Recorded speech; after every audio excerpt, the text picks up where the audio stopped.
అంబేద్కరు ఉచితంగా విద్య ఉండాలన్నాడు, వైద్యం ఉండాలన్నాడు. కానీ ఈ రెండిటిని వీళ్ళు కార్పొరేట్ చేసి మిగతాయన్ని ఉచితాలు అంటున్నారు. ఎస్ అట్లా అంబేద్కర్ మీరేమన్నా పాట అంబేద్కర్ అయ్యా నీది చరితాను మరువబోమయ్యా అనగారినోలా ఆత్మబంధుడా వీడబోమయ్య తరతరాలు మా తలరాత మార్చిన దేవుడివయ్యా చీకటి బతుకుల్లో వెలుగు నింపిన సూర్యుడవయ్యా అంబేద్కర్ అయ్యా నీది చరితాను మరువబోమయ్యా అనగారినోలా ఆత్మబంధుడా వీడబోమయ్యా.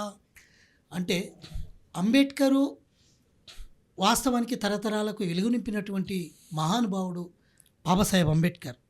అందుకే ఏమైపోయే వాళ్ళము అంబేద్కరు లేకుంటే, ఏ చీకటి మింగునో తను వెలుగై రాకుంటే, తరాల మనస్థితి గతులు మారక తల్లడిల్ల కద సకల జనం, బ్రతుకు అగ్రకుల విషకవు గిటపడి నలిగిపోవు గద నేటి తరం.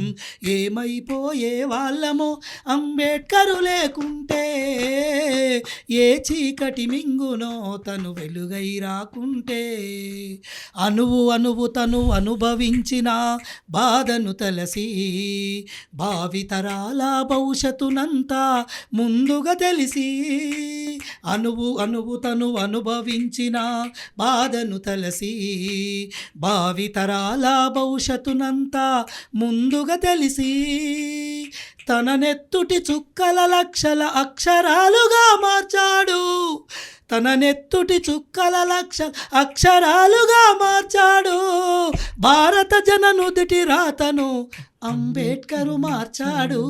ఏమైపోయే వాళ్ళము అంబేద్కరు లేకుంటే, ఏ చీకటి మింగునో తను వెలుగై రాకుంటే, ఏమైపోయే వాళ్ళము అంబేద్కరు లేకుంటే, ఏ చీకటి మింగునో తను వెలుగై రాకుంటే. అట్లా ఇవాళ భారత రాజ్యాంగం బద్ధంగా భారత రాజ్యాంగమే బాబాసాహెబ్ అంబేద్కర్ను అన్ని కష్టాలు పెట్టినా కూడా భారత రాజ్యాంగం రాసిండు. అంటే ఒక కాన్స్టిట్యూషన్ మీద భారత రాజ్యాంగంలో నిలబడి ఒక భారత రాజ్యాంగం రాసే అటువంటి మహానుభావుడు కావాలని ఎత్తుకుతున్న తరుణంలో ఒక అణగారినటువంటి బిడ్డ ఉన్నాడు అని తెలిసినా కూడా ఆనాటి పాలకులు, ఆనాటి ఉన్నటువంటి పెత్తందారులు, భూస్వామ్య వ్యవస్థ ఆనాడు కూడా బాబాసాహెబ్ అంబేద్కర్ను రాజ్యాంగం రాయనీయలేదు.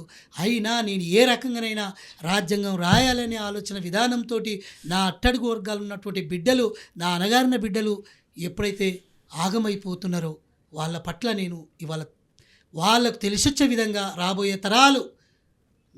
రాబోయే నా తరాలు తప్పకుండా ఒక ఓటు అనే ఆయుధాన్ని పట్టుకోకపోతే ఇంకా వీళ్ళు అనగదొక్కి వీళ్ళని కనీసం మనుషుల మాదిరిగా కూడా చూడని ఆలోచన విధానం చేస్తారనే ఒక ఆలోచన విధానంతో భారత రాజ్యాంగం రాసిన అంబేద్కర్ ఆనాడు లేకపోతే ఇవాళ ఆయన వెలుగునివ్వకపోతే ఇవాళ మనం ఉండేటోళ్ళం కాదు. ఇక్కడ కూర్చొని మనం ఇంత స్వేచ్ఛగా ఇక్కడ కూర్చొని నేను పాట పాడే వ్యక్తి పేరాల యాదగిరి కాకపోవచ్చునేమో.